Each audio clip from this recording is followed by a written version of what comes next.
Sam from Brilliant Games, still here on the floor at EGX 2021, and we've just played stuff from developer Waving Bear Studios, and Matt from the development team was very kind enough to talk to us.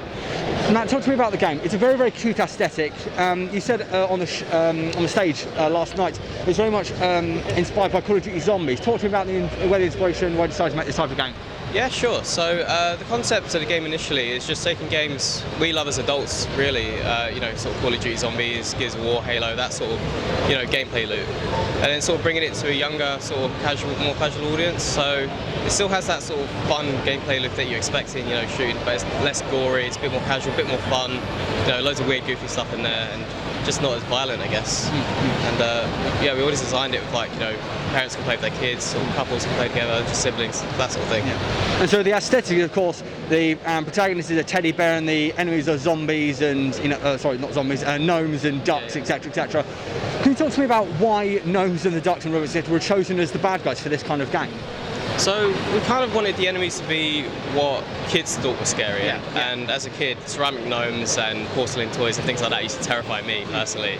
And we thought that'd be just quite a cool angle where it's not too gory, there's not going to be blood coming out, but you can still have that really satisfying shatter effect, and just still scratch that itch, essentially. And in terms of, so obviously, I presume the game is multiplayer, both online and offline? Yeah, so we're just demoing single player today, but it will have co-op and then 4-player online. Yeah. And then we're hoping down the line to add then PvP elements, just sort of add some really fun and weird game modes. And so, as you said, Contob is kind of one of the inspirations. What I remember a lot from Contob is playing with my friends. How important was it to kind of nail down the good kind of multiplayer experience that you do get from one of those kind of horde type shooters in with stuff? Yeah, so we always went with the sort of mantra that it's better with friends. It's more fun with friends. Although you can play it on your own, it's fun just sort of having that social element. And sometimes you're not even focusing on the game. You're just talking to your friends, sort of messing about, and that's the kind of sort of social element, an aspect we wanted to bring to it. And talk to me about the level design, because the level we played was quite a bit of verticality. I can see the portals everywhere.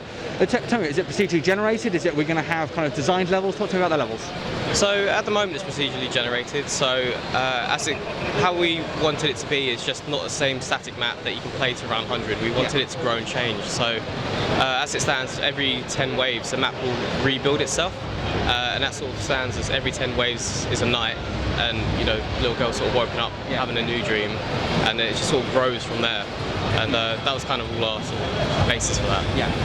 And then one thing I wanted to ask you was, so we look at the weapons. So obviously, from what we played there, it's kind of like a small crossbow with like a rubber band and wood, etc. A lot of the things you say is based around kind of what will be found around the house.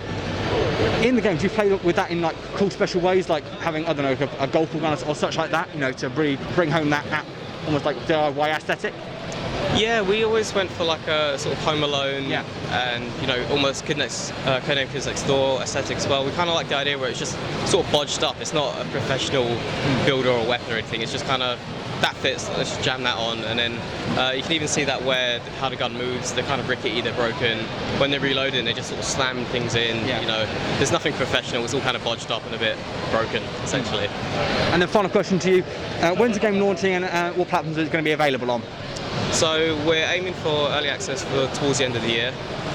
We've been approved for Xbox, so we're looking for early access for PC, sort of 6 months to potentially a year, and then aiming for Xbox and full launch of PC at the same time. Okay. Perfect. Thank you very much for your time, Matt. A big thank you again to Matt from Waving Bear Studios for talking to us about their new game stuff. I have to say, as I said in that interview, it's very much, you can tell the inspiration is from Call of Duty Zombies. But I really, really appreciate what they've done with the art direction in trying to aim it towards perhaps a younger audience, but also giving a creepy or aesthetic to the normally quite bland household items and the household environments.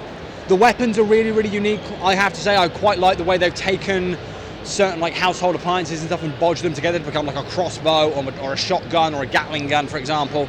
I really appreciate that. The one issue I do have with it is, while the maps are all procedurally generated, it again falls into the problem that most procedural generation games could fall into, and that's how far does the procedural generation go? Is there a locked number of assets that these guys have put in place, or have they just gone, let's give everything free reign to generate. We'll have to wait and see, but what I will say is that stuff is looking very, very interesting.